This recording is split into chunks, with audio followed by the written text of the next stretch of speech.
America isn't collapsing overnight. It's slowly sliding into a debt crisis, and most people don't even notice it happening. Imagine your personal debt keeps doubling. Your income stays the same, and your expenses rise every year. You wouldn't feel safe. That is exactly the position the United States is in right now. The national debt is growing at an explosive pace. Trillions of dollars are added year after year, not to build long-term value, but simply to keep the system running. A large and growing portion of government money now goes toward paying interest on old debt. When a country has to borrow money just to pay interest, it's no longer moving forward. It's running in place.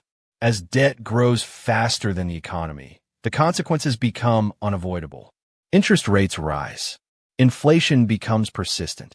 The dollar quietly loses purchasing power. Everyday Americans feel it first, at the grocery store, in rent payments, and in higher living costs, while wages struggle to keep up.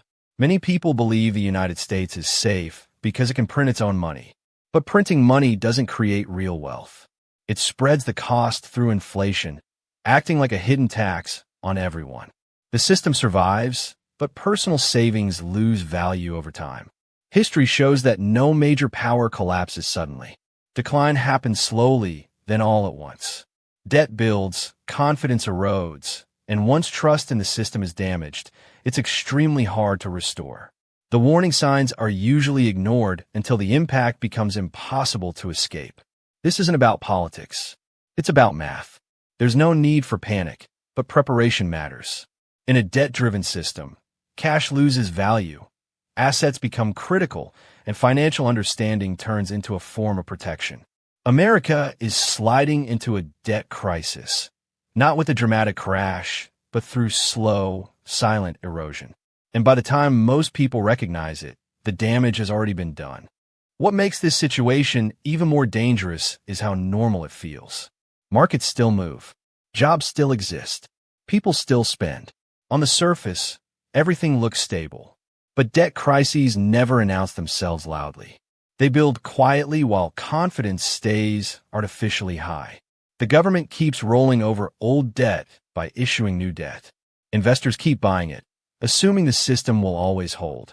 But as debt grows larger, lenders demand higher interest to compensate for risk. That means future borrowing becomes more expensive, creating even more pressure on the system. At some point, the math stops working. When interest payments take priority over public services, governments face hard choices. Cut spending, raise taxes, inflate the currency, or borrow even more. None of these options are painless. Every path shifts the burden onto ordinary people. This is where the middle class gets squeezed the hardest. Savings accounts fail to protect purchasing power. Fixed incomes fall behind. Debt becomes more expensive, but avoiding debt becomes harder. People work more, earn more on paper, yet feel poorer every year. That's not coincidence. It's a system under strain. Global confidence matters too. The US dollar sits at the center of the global financial system. But that position depends on trust. If confidence weakens, even slightly, capital looks for safety elsewhere. That shift doesn't need to be dramatic to cause damage. Slow capital outflows can quietly weaken a currency and raise borrowing costs at home. And once that cycle starts, reversing it is incredibly difficult. This is why debt crises aren't just economic events, they're psychological ones. As long as people believe the system is stable, it functions. But when belief fades, reactions accelerate. Markets move faster than governments can respond. The uncomfortable truth is that no one rings a bell at the top.